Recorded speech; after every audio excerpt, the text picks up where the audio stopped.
Hello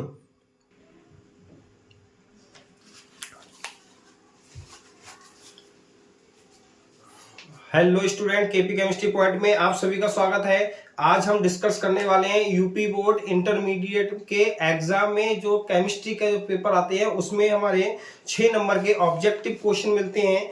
ठीक है, 6 number में जो ऑब्जेक्टिव आते हैं उन पर डिस्कस करने वाले हैं, यानी कि यूपी बोर्ड के जो पॉपुलर क्वेश्चन है यानी कि फेमस क्वेश्चन जो है ऑब्जेक्टिव में जो पूछे जाते हैं उन पर मैं डिस्कस करने वाला हूं।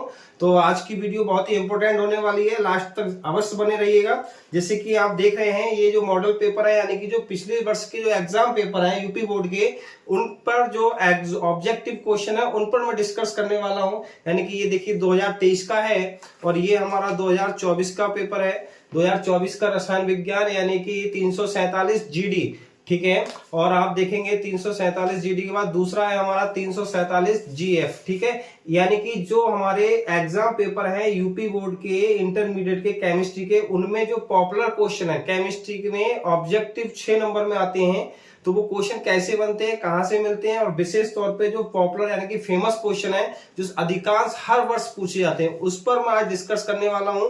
जैसे कि मैं आपको बताने वाला हूं, इसकी पहला क्वेश्चन हमारा ये दे रखा है 2024 का जीडी का पेपर है, 2024 347 जीडी, ठीक है। ये देख लीजिए, मैं इस पर डिस्कस करने वाला हूं। इसका पहला ऑब्जेक्टिव जो क्वेश्चन है वो दे रखा है, निम्नलिखित में से किसका पराशर दाब सबसे कम होगा। निम्नलिखित में से पहला ऑब्जेक्टिव क्वेश्चन हमारा क्या बनेगा, निम्नलिखित में से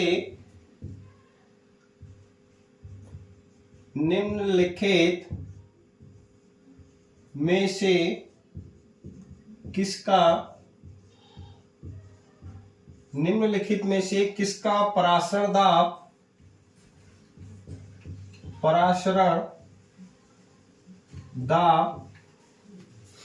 सबसे कम होगा, सबसे कम होता है, ठीक है। ये पहला क्वेश्चन है। इसके जो ऑब्जेक्टिव है, मैं देखिए ऑब्जेक्टिव बना रहा हूं। पहला ऑब्जेक्टिव जो हमारा ए है वो दे रखा है पोटेशियम क्लोराइड विलयन, क्लियर, पोटेशियम क्लोराइड विलयन।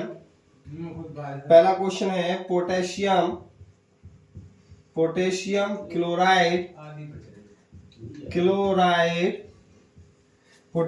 क्लोराइड विलयन।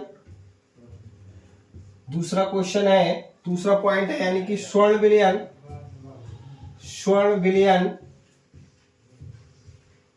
क्लियर। तीसरा है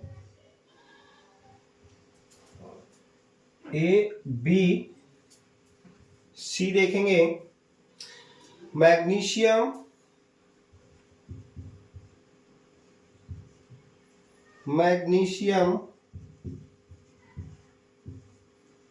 क्लोराइड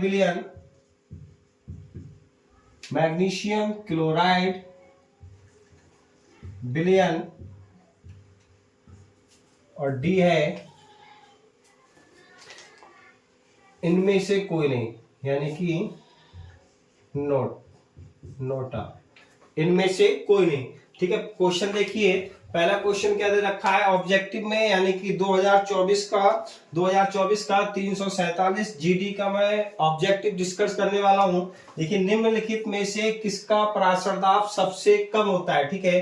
पोटेशियम क्लोराइड, स्वर्ण विलयन या मैग्नीशियम क्लोराइड विलयन, या इनमें से कोई भी नहीं। नोटा करना, इनमें से कोई भी नहीं। तो इसमें आप कमेंट बॉक्स में बताइए कौन सा ऑप्शन है।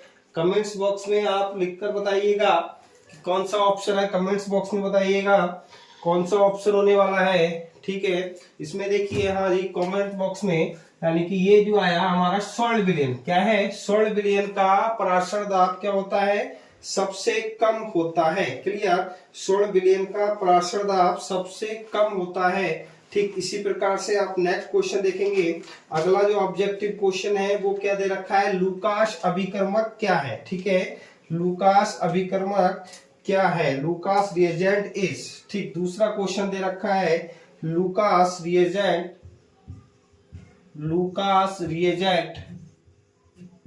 इज, यानी कि लूकास रिएजेंट है। कौन सा लूकास रिएजेंट है, पहला क्या है, ए देखेंगे, ए क्या कौन सा दे रखा है, ए देखिए, ए में कौन सा ऑप्शन दे रखा है हमारा, ए में दे रखा है हमारा सांद्र HCl, कंसंट्रेट HCl तथा निर्जल। पहला क्वेश्चन दे रखा है कंसंट्रेट HCl प्लस एनहाइड्रस यानी कि निर्जल एनहाइड्रस जिंक क्लोराइड।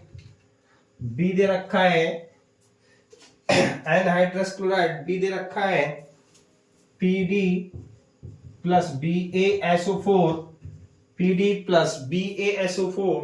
सी दे रखा है dilute HCl plus anhydrous zinc chloride. और डी दे रखा है इनमें से कोई नहीं, तो ये हमारा पिछली बार क्वेश्चन आया था लूकास रिएजेंट होता है, ठीक है। लूकास रिएजेंट क्या होता है, लूकास रिएजेंट से हम जो करते हैं किसको पहचानते हैं, ठीक है। लूकास रिएजेंट क्या होता है, तो लूकास रिएजेंट आपको बताइए भाई, कमेंट्स बॉक्स में बताइए कौन सा ऑप्शन हो सकता है इसमें, ए, बी या सी या डी, ठीक है भाई। क्या आ रहा है, ए, बी या सी या डी, ठीक है। तो क्या होता है कंसंट्रेट HCl तथा एनहाइड्रस जिंक क्लोराइड जो होता है हमारा लूकास रिएजेंट होता है, क्लियर।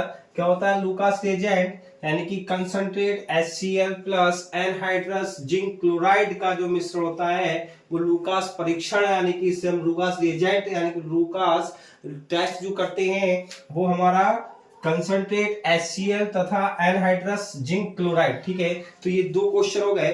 तीसरा क्वेश्चन हम आपको बताने वाले हैं। तीसरा क्वेश्चन देखिए क्या है, तीसरा क्वेश्चन बनेंगे आप, तीसरा क्वेश्चन है हमारा, तीसरा क्वेश्चन जो दे रखा है, तीसरा क्वेश्चन है एल्डिहाइड और कीटोन में अंतर किस अभिकर्मक द्वारा पहचानते हैं, ठीक है। तीसरा क्वेश्चन दे रखा है बेटा, तीसरा क्वेश्चन है एल्डिहाइड तथा कीटोन में अंतर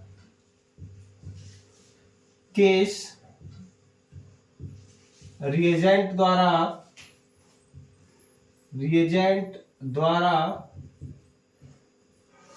होता है, ठीक है। किस रिएजेंट द्वारा होता है, ठीक है। एल्डिहाइड तथा कीटोन में अंतर किस रिएजेंट द्वारा पहचान सकते हैं या होता है। इसमें पहला दे रखा है हिंसबर्ग रिएजेंट,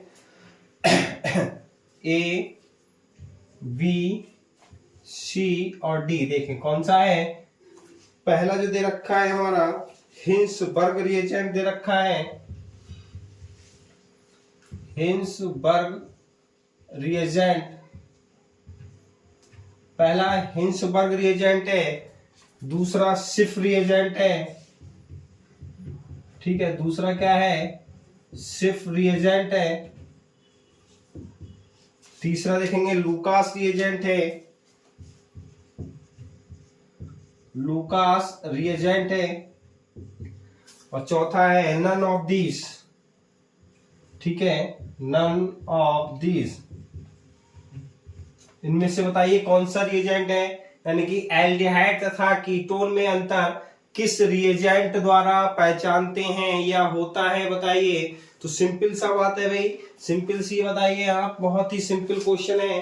तो ये सब हमारे क्या है, यूपी बोर्ड एग्जाम में 12th क्लास में केमिस्ट्री में जो पॉपुलर यानी कि फेमस क्वेश्चन है, ऑब्जेक्टिव में जो हर साल पूछे जाते हैं, वही क्वेश्चन मैं आपको डिस्कस कर रहा हूं मैं आपके सामने। देख लीजिए मेरे पास जो है पिछले साल का एग्जाम पेपर है, उसी से मैं आपको बता रहा हूँ। ऐसा कुछ भी नहीं है कि मैं आपको फ्रॉडपन बता रहा हूँ। यूट्यूब पे बहुत सारी क्लासेस चल रही है कि ये आया हुआ है वो आया हुआ है, तो विद प्रूफ के साथ मैं आपको बताने वाला हूँ, वही बता रहा हूँ। यहाँ पे एल्डिहाइड तथा कीटोन में अंतर किस रिएजेंट से बताते हैं, ठीक है, किस रिएजेंट से पहचानते हैं, बताइए। किसके द्वारा बताते हैं, सिफ अभिकर्मक द्वारा, ठीक है भाई। किसके द्वारा आता है, सिफ रिएजेंट के द्वारा, क्लियर। ये ऑप्शन हमारा हो गया सिफ रिएजेंट, क्लियर। सिर्फ अभिकर्मक द्वारा हम एल्डिहाइड तथा कीटोन को पहचाना जा सकता है। लैब में, प्रयोगशाला में प्रेजेंट रहते हैं ये सारे रिएजेंट। ठीक है, हम एक टेस्ट ट्यूब लेंगे जिसमें क्या काम करते हैं, जो भी हमारा केमिकल दे रखा होता है एल्डिहाइड या कीटोन, फिर हम उसमें सिर्फ रिएजेंट मिलाते हैं। तो सिर्फ रिएजेंट के माध्यम से हम इन्हें बहुत ही आसान से पहचान सकते हैं। ठीक है, बहुत आसानी से पहचाना जा सकता है। फिर चौथा क्वेश्चन हमारा देखिए, ये तो बहुत ही फेमस क्वेश्चन है, सबसे ज्यादा हर साल एग्जाम में पूछा जाता है कि निम्नलिखित में से एमीन कार्बल एमीन अभिक्रिया नहीं देता है। कहीं होता है नहीं देता है, कहीं मिलेगा आपको निम्नलिखित में से कौन से एमीन कार्बल एमीन रिएक्शन देते हैं। क्लियर क्वेश्चन है, निम्नलिखित में से निम्न में से कौन एमीन कार्बल एमीन रिएक्शन, ठीक है, carpal amine reaction, carpal amine reaction, carpal amine reaction नहीं देते हैं, नहीं देते हैं। ठीक है, नहीं देते हैं। कौन सा आप देखिए, इसमें पहला ऑप्शन दे रखा है। तो पहला ऑप्शन जो है हमारा, पहला ऑप्शन दे रखा है CH3NH2, दूसरा ऑप्शन CH3CH2NH2, तीसरा ऑप्शन CH3NHCH3 तथा चौथा क्वेश्चन यानी चौथा ऑप्शन दे रखा है C6H5NH2। ठीक, ये बहुत ही फेमस क्वेश्चन है, यूपी बोर्ड का सबसे ज्यादा कार्बल एमीन रिएक्शन ऑब्जेक्टिव में मिलती है आपको। ऑब्जेक्टिव में पूछा जाता है कार्बल एमीन अभिक्रिया, इसमें दे रखा है निम्न में से कौन एमीन कार्बल एमीन रिएक्शन नहीं देते हैं। कुछ जगह आपको मिलेगा कि निम्नलिखित में से कौन से एमीन कार्बल एमीन रिएक्शन देते हैं। तो आपको पहचानना है केवल प्राइमरी एमीन तथा एनालिन प्राइमरी एमीन और एनालिन ही, प्राइमरी एमीन तथा एनालिन ही कार्बल एमीन रिएक्शन देते हैं। ठीक है, तो इसमें आप देखिए भाई, ये हमारे प्राइमरी एमीन है, ये भी प्राइमरी एमीन है और ये हमारा एनालिन है। तो ये तीनों जो हैं कार्बल एमीन रिएक्शन देते हैं। ठीक है, लेकिन ये सेकेंडरी एमीन है, ये नहीं देते हैं। तो नहीं देते हैं, आप नहीं को ध्यान अवश्य रखें। कुछ स्टूडेंट्स होते हैं केवल ये पढ़ लेते हैं जल्दबाजी में कि निम्नलिखित में से एमीन कार्बल एमीन रिएक्शन नहीं, भूल जाएंगे और देते हैं। तो पहला ही ऑप्शन आएगा भाई प्राइमरी एमीन, तो इसी पे टिक लगा देते हैं, आगे नहीं देखते। ठीक है तो हमें क्वेश्चन को बहुत ही शालीनता से पढ़ना है और माइंड को पॉजिटिव रखना है एग्जाम समय में, केवल यही ध्यान रखें। और क्वेश्चन एक बार नहीं, कम से कम 2 बार पढ़िएगा, जिससे कि आपको क्वेश्चन में ये पता चले कि पूछा क्या गया है। और नहीं शब्द को अवश्य ध्यान रखें। ठीक है, तो इसमें है नहीं देते हैं। कौन से नहीं देंगे, ये सेकेंडरी एमीन है, तो secondary amine carpal amine reaction नहीं देते हैं। ये चीज आपको पता होना चाहिए, ना सेकेंडरी देते हैं ना ही टर्सरी देते हैं, केवल प्राइमरी एमीन ही कार्बल एमीन रिएक्शन देते हैं। क्लियर, तो हाँ ऑप्शन भी आ रहा है भाई प्राइमरी, यानी कि प्राइमरी सेकेंडरी और टर्सरी में से सेकेंडरी और टर्सरी नहीं देते हैं, केवल क्या देते हैं, हमारा ऑप्शन सी क्लियर है। यानी कि इसमें जो सेकेंडरी एमीन है, सी वाला ऑप्शन ये नहीं देगा, ए ऑप्शन भी देगा, बी भी देगा और डी भी देने वाला है कार्बल एमीन रिएक्शन। ठीक है, अगला क्वेश्चन देखिएगा,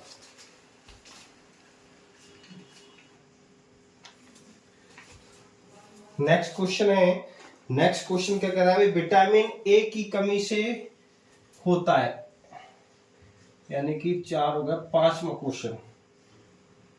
ठीक, क्वेश्चन नंबर 5 देखेंगे, विटामिन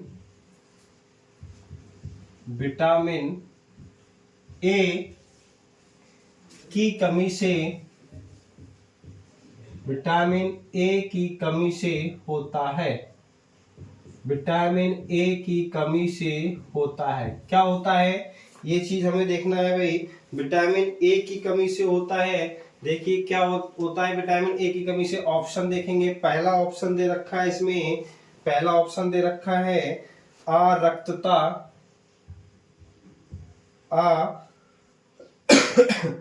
रक्तता। बी दे रखा है त्वचा रोग, बी दे रखा है त्वचा रोग।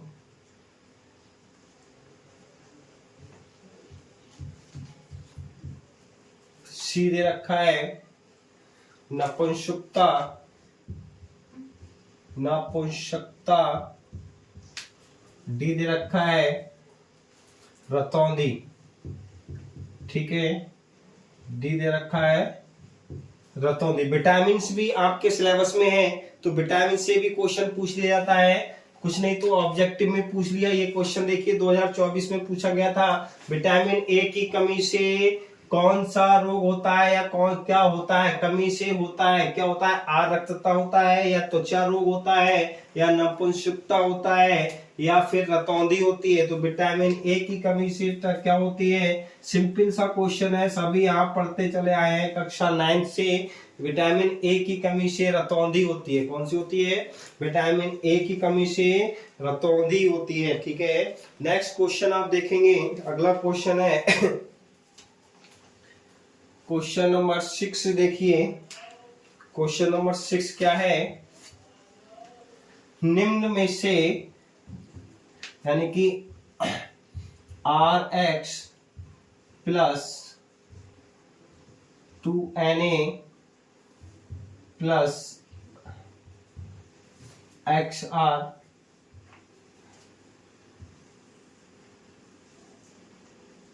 Dry ether R single bond R plus 2NaX अभिक्रिया है, अभिक्रिया है। ठीक है, ये ऑप्शन दे दिया। नंबर ए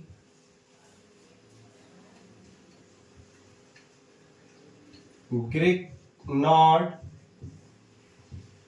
reaction, number B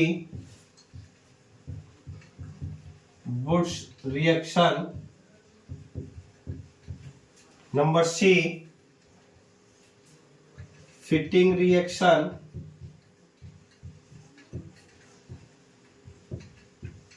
number D Wurtz Fittig reaction. Clear.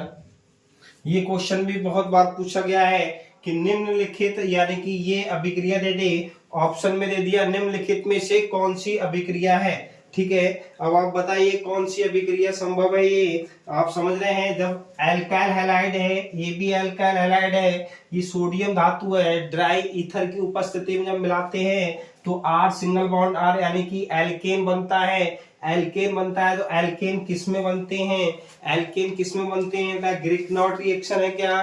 ग्रिग्नॉर्ड reaction को आप तुरंत समझ जाइए कि मैग्नीशियम होता है, RMgX होता है, तो ये रिएक्शन नहीं है। फिर क्या है, वुड्स यानी कि फिटिंग रिएक्शन है। फिटिंग रिएक्शन में क्या होता है, फिटिंग रिएक्शन में दोनों ही एरोमेटिक हैलाइड होते हैं, ये भी नहीं है। वुड्स फिटिंग अभिक्रिया में क्या होता है, एक एल्काइल हैलाइड होता है और एक एराइल हैलाइड होता है, तो ये भी नहीं है। ऑप्शन क्या बचा भाई, ऑप्शन बचा वुड्स अभिक्रिया। क्या है, वुड्स अभिक्रिया है, ये ऑप्शन करेक्ट है। क्या है, ये ऑप्शन करेक्ट है हमारा। तो ये अभिक्रियाएं भी जितनी भी नेम रिएक्शंस है, जितनी नेम रिएक्शंस है वो सब आपको ऑब्जेक्टिव में ही पूछी जाती हैं अधिकांश।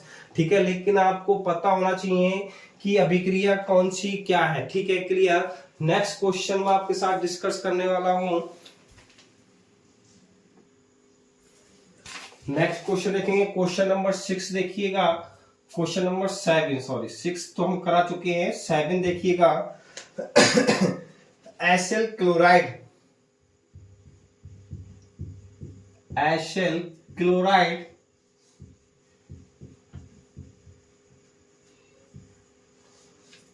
एसिल क्लोराइड के रोजनमुंड अपचयन से प्राप्त होता है। क्लोराइड के रोजनमुंड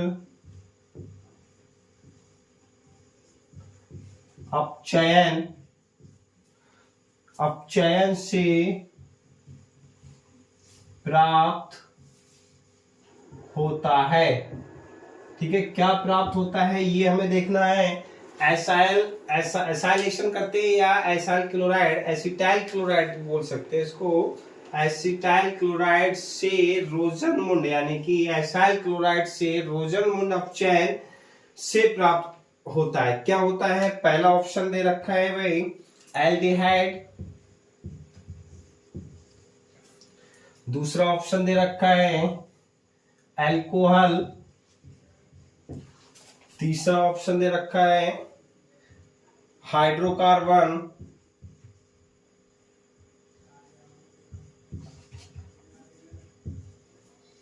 चौथा ऑप्शन दे रखा है एल्काइल क्लोराइड। क्लियर। अब इसमें आप बताइए, एसिल क्लोराइड के रोजनमुंड अपचयन से प्राप्त होता है। रोजनमुंड जो अपचयन होता है वो एसाइल क्लोराइड का हाइड्रोजन के साथ पीडी की उपस्थिति में BaSO4 के साथ में जब करते हैं सॉरी, तब क्या बनता है, एल्डिहाइड बनता है। कौन सा ऑप्शन है, एल्डिहाइड बनता है। ठीक है, क्या बन देते हैं, एल्डिहाइड। रोजनमुंड अपचयन में एल्डिहाइड प्राप्त होता है। ठीक है, ना तो अल्कोहल प्राप्त होता है, ना एल्काइल क्लोराइड प्राप्त होता है, ना हाइड्रोकार्बन प्राप्त होते हैं। ठीक है, तो इसमें जो प्राप्त होगा हमारा क्या होगा, एल्डिहाइड प्राप्त होगा। तो ये जो ऑप्शन थे हमारे, ये क्वेश्चन थे जो यूपी बोर्ड एग्जाम में अधिकांश सबसे ज्यादा रिपीटेड क्वेश्चन है और ऑब्जेक्टिव में पूछे जाते हैं। तो इस प्रकार से ऑब्जेक्टिव में 6 क्वेश्चन आपको मिलेंगे। केमिस्ट्री में कौन सा क्वेश्चन आ सकता है किसी की संभावना नहीं है, लेकिन फिर भी कुछ क्वेश्चन जो पॉपुलर है वो आते ही आते हैं। जैसे कि मैंने आपको बताया वुड्स अभिक्रिया है, रोजनमुंड है। अच्छा, एक क्वेश्चन और रह गया फॉर्मलिन वाला। ठीक है, जो सबसे क्वेश्चन नंबर 8 देख लीजिए, फॉर्मल्डिहाइड का 40% विलयन क्या कहलाता है। ठीक है, फॉर्मल्डिहाइड का 40% जलीय विलयन, 40% जलीय विलयन कहलाता है। क्या कहलाता है। ठीक है ये क्वेश्चन बहुत फेमस क्वेश्चन है यूपी बोर्ड का, जो आता है सबसे ज्यादा। तो ए ऑप्शन दे दिया हमने, ए ऑप्शन दे दिया फॉर्मिक एसिड, बी दे दिया फॉर्मल्डिहाइड, बेंजल्डिहाइड या फॉर्मलिन, सी दे दिया बेंजल डिहाइड, डी दे दिया नोटा। ठीक है, डी क्या दे दिया, नोटा। इनमें से कोई नहीं। तो ये क्वेश्चन बहुत फेमस है, फॉर्मल्डिहाइड का 40% जलीय विलयन क्या कहलाता है। तो सबसे बढ़िया ऑप्शन भाई इसका यही हमारा क्या है, फॉर्मलिन कहलाता है। फॉर्मलिन ही 40% फॉर्मल्डिहाइड का जलीय विलयन है, फॉर्मलिन कहलाता है, जिसका यूज मृत जीव जंतुओं को संरक्षित रखने में किया जाता है। यानी कि आपने देखे होंगे बायोलॉजिकल लैब में, जब आप बायोलॉजी लैब में जाएंगे, जितने स्पेसिमेंस होते हैं, यानी कि जो मृत जीव जंतु रखे होते हैं स्पेसिमेंस में, कांच की बोतल में, उसमें जो लिक्विड भरा होता है वही फॉर्मलिन कहलाता है। लंबे समय तक उनकी बॉडी उसमें सेफ रहती है। ठीक है, बैक्टीरिया उत्पन्न उसमें नहीं होते, तो लंबे समय तक हम संरक्षित जो यानी कि सेफ बॉडी को रख सकते हैं, वो फॉर्मलिन में रखते हैं। ठीक है, तो ये क्वेश्चन भी हमारे था, सबसे फेमस क्वेश्चन था जो एग्जाम में, बोर्ड एग्जाम में, इंटरमीडिएट के केमिस्ट्री पेपर में रिपीटेड होते हैं। ऑब्जेक्टिव इस प्रकार से बनते हैं। तो आज की क्लास में बस इतना ही भाई, कल मिलते हैं। ठीक, कल शाम कुछ नया टॉपिक लेके आएंगे यूपी बोर्ड एग्जाम के पर्पज से, जो आपके लिए बहुत ही लाभदायक होगा। मैं केवल वही लेक्चर अब लेके आऊंगा जिससे कि आपको यूपी बोर्ड एग्जाम में कुछ हेल्प मिले। ठीक है, हालांकि अपने चैनल पर बहुत सी केमिस्ट्री की क्लासेस लगभग 345 लेक्चर पड़े हुए हैं, आप देख सकते हो वहां से पूरे केमिस्ट्री में आपको डिस्कस कर चुका हूँ, मॉडल पेपर भी दे रखे हैं। ठीक है, आपको वीडियो पसंद आई हो तो लाइक करें, शेयर करें, साथ ही साथ चैनल सब्सक्राइब करें और कमेंट्स बॉक्स में कमेंट्स लिख के अवश्य बताएं कि क्लास कैसी लगी। अपना टेलीग्राम चैनल भी है, उसका लिंक मैंने डिस्क्रिप्शन बॉक्स में दे रखा है, आप वहां से टेलीग्राम चैनल ज्वाइन कर सकते हैं। बाकी खुश रहिए, मस्त रहिए, पढ़ते रहिए। Thank you very much.